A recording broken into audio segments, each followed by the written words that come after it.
you may find, or the challenges that your kiddos are having, I promise you that there is light at the end of the tunnel.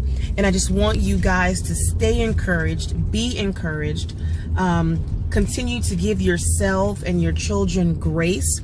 Be patient with yourself, be patient with your children.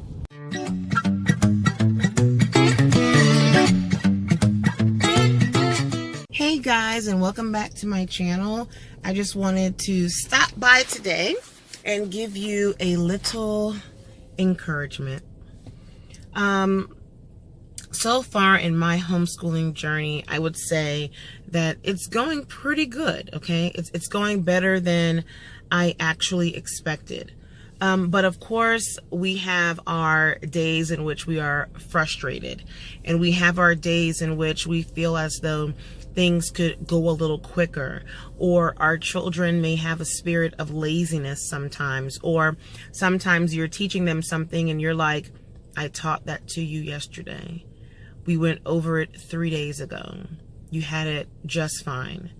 And now we're talking about it. It's as if the information, the material is like foreign. So were you listening? Did you not understand? So of course you're going to have those days with your children.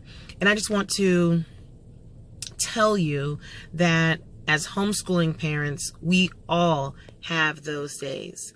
And I want you to just continue to give yourself grace in the process. Not only yourself, but give your children grace. Say their name, or not their name, say their age out loud. So I have many of times said, 10 years old. 10 years old. What is the expectation for a 10-year-old? Do I really expect that child to be perfectly behaved, wake up, follow your routine, get ready for homeschool, come into that room and be alert and ready to go, hoping that you have studied and advanced or reviewed your work, and that you've made all the corrections, and that you are ready to dive into each subject? You don't need a break. You don't need a lunch. We can plow right through it. No. 10 years old. My toddler, 2 years old. Okay? So I can't expect those things. I cannot expect what I would expect from a teenager, or from a young adult, or from an adult in general. So I have to give my children grace. I have to be extremely patient with myself and my children. I have to allow patience and time to produce the results that I'm looking for. I have to be open to having change at any point in time. I have to be okay with my A-type, detailed-oriented personality. I have to be okay with not sticking to my routine. And that's why I don't like schedules, in my humble opinion.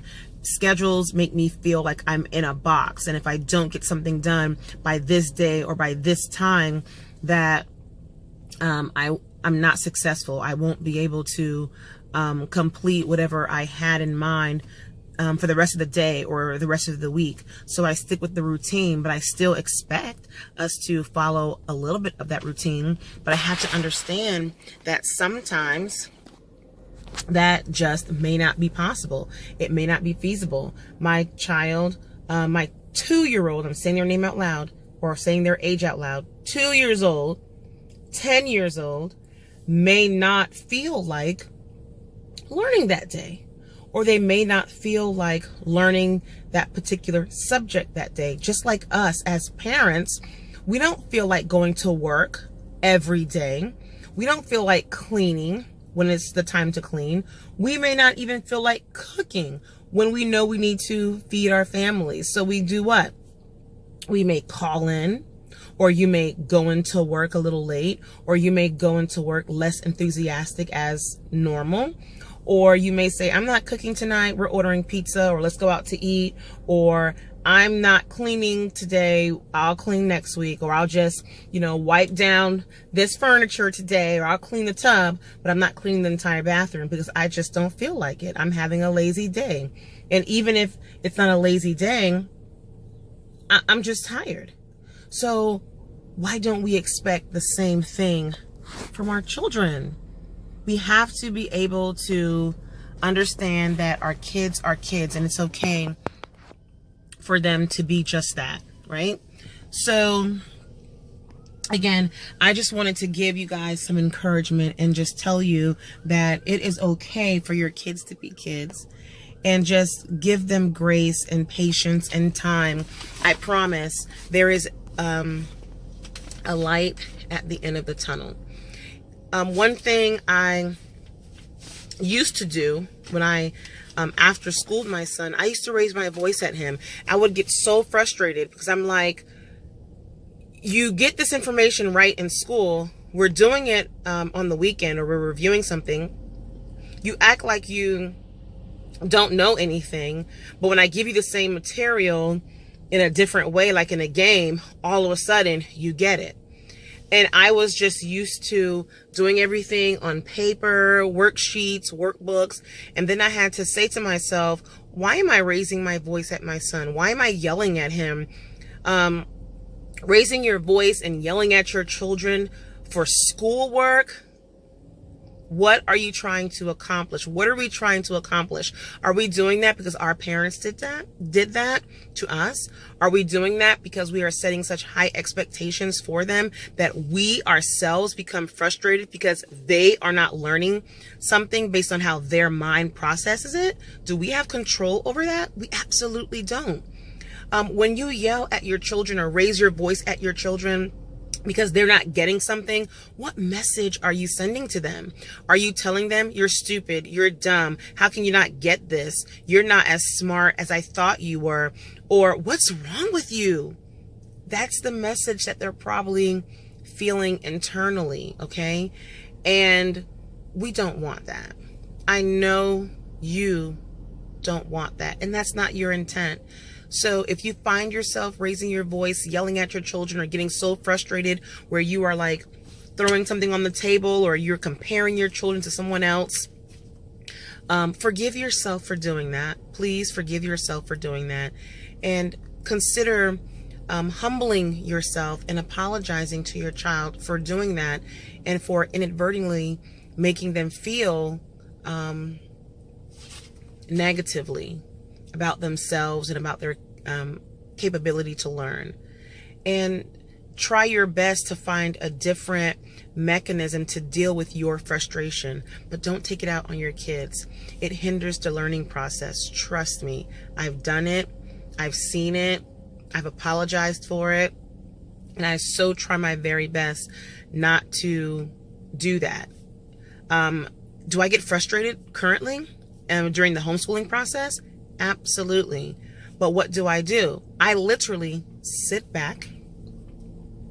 I start doing something else that I need to get done. And then when he is done playing around, as an example, I ask him, are you ready?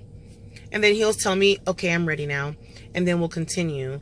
Or if it's something that he's learning that he's not getting and I'm getting frustrated at it, then I say, okay, I'm getting a bit frustrated. I don't want to give you that energy. So we're going to stop on this topic and we're going to come back to it. Let's go ahead and do something else. Let's do something else that is within our routine. Or if that was the last thing to do, I'll say, okay, let's go do nature study, or let's read aloud, or let's go play a game. Or I'll just say, we're going to be done with homeschooling today. We're going to end our day where we are, and we'll pick up on the next day. And I'll find a different way to teach you the same thing that you're not getting.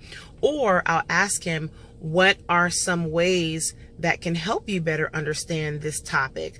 And my son is, he communicates with me all the time. We always have dialogue. So he'll say, maybe a video, or maybe a game, or it doesn't matter what you do, mommy, this thing is really hard and it's just going to take me time. I just have to practice. And I'll say, okay, so you do it on your own, okay, using our resources, and then I'll come back to it a different day and we'll see how you feel on the day we come back to it. So that's me giving him grace and giving him patience, and sometimes saying we're going to stop and we're not going to dive into that topic right now, and we'll do it on a different day. And guys, that's okay. That's the beauty of homeschooling.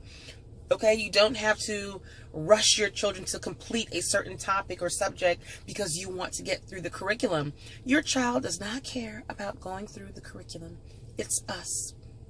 We, the parent, we want to complete the curriculum for whatever reasons. And if you don't, please understand, your child will be just fine. And you yourself, I promise, will be just fine. What I do with a lot of my curriculum is I literally go through it and I determine if there are a lot of repetitiveness throughout the curriculum. And if there is, I combine chapters. Or if I see there are 10 chapters on one topic, for example, 10 chapters throughout the book on fractions, I'll do the first few chapters, which normally introduce the topic, and then I'll review those other chapters and I'll say, let's do a lap book or a unit study for all the information we're going to learn in those remaining chapters. And then I will take about a week or two and we'll focus on the lap book. We'll do examples, we'll play games, we'll be very interactive, we'll discuss, and he gets the information. And when we get to that chapter in the book, I'm only giving him 1 or 2 problems because I use it as a way to spiral through that information just to make sure he refreshes his memory and he remembers. And if he doesn't, as soon as he looks at that lap book, it all comes back. It all comes back to memory. So that's how I do a lot, if not the majority of my curriculum, for math, for language arts, and things of that nature. Science, normally every chapter is a different topic, so you really can't do that unless you combine them. So for example, with one of my science curriculums, it's about 10 chapters on astronomy. So I will go through it, get some information, and we will do a month unit study on all the areas of astronomy, and we'll dive in deep into what the book was going to say, and we may skip some of the things that the book is going to say because it may not be important, relevant, or interesting for my son to know. And then when I get to those chapters in the book, we just do the review questions within those books just to see if he understood the different concepts. And guess what? Those 15 chapters, which was maybe 2 to 3 months of work, has been consolidated and condensed to 1 month via a book, via a unit study. And we used notebooking and lap booking to go through that learning process. So moms, dads, aunts, uncles, grandmas, grandpas, caregivers, whoever you are, during your journey of after schooling or homeschooling, I just want to give you motivation that there is a light at the end of the tunnel. Please, if you find yourself getting frustrated with yourself, the process, or your children, that negative energy will flow into your day, and it may impact the way you deal with your spouse, other relatives, loved ones, or how you may treat yourself. So I just want you to say that homeschooling and after schooling is not supposed to be a struggle. It is hard. And it's hard because it requires grace and patience, but it's not hard because you can't do it. It's not hard because it's impossible. We are imperfect, and it's okay to be imperfect. And it's okay for you to see your imperfections, and it's okay for your children to see your imperfections, because that's another way of teaching them character building, teaching them humility, teaching them love, teaching them how to deal with negative emotions, teaching them how to succeed in the emotional roller coasters that one may go through in their journey, in the journey called life in general. So I hope this video was of benefit. I hope I have given you a little bit of encouragement, something that you can put in your toolbox or put in your back pocket or think about and reflect on. Because what I've realized through after schooling and through our months of transitioning to full-time homeschooling is that I am my child's example. What my child sees and feels when they interact with me directly impacts who they will become and the characteristics that they will develop and how they will treat themselves and how they will treat others. My children, I believe, are a reflection of me, the good, bad, and the ugly. And I want my children to see some of those things. And I've also realized that I am a mirror for my children. And when I say, oh, I'm not frustrated, or, oh no, I'm just fine, my children know that I am not telling the truth. My son will say, that's not true, mommy. You may not look frustrated, but I hear it in your voice by the way you answered that question, or by the way you just looked at me. And I myself didn't realize that. So I also say that my children are a mirror for me. My son checks me, which means my son tells me how I may be feeling based on our interaction, and I may not have realized that myself.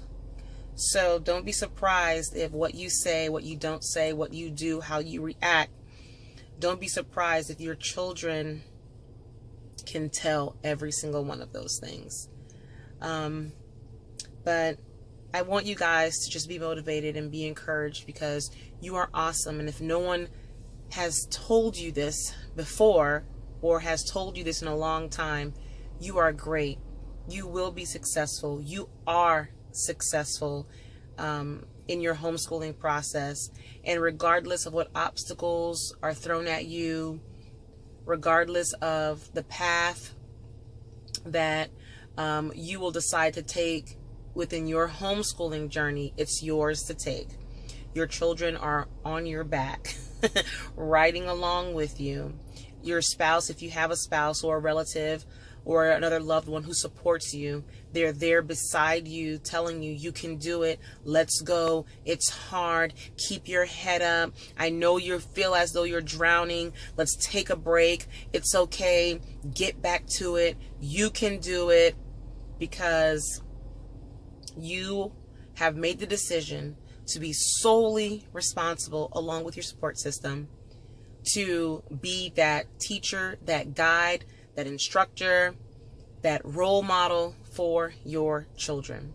So what they get is up to you. What you don't fill them up, what you don't fill them up with is totally up to you. And what you fill them up with is up to you. And also remember, it's not always about the curriculum, the subject, the problem, the story, the report. It's not always about that. Take the time and teach your kids the habits of the heart as well. The schooling stuff are the habits of the mind. They're going to get that with time and patience. But habits of the heart are all about relationships. Just remember that this is a relationship, and that relationship comes first. It comes before the curriculum. It comes before the assignment. It comes before your to-do list. It comes before your routine or schedule. It comes first, at least in my household. Habits of the heart come first. So thank you for watching this video. I hope you found it to be of benefit, value, and of use. Don't forget to subscribe, like, and share. And as always, you be blessed and make it a great day. Thanks for watching.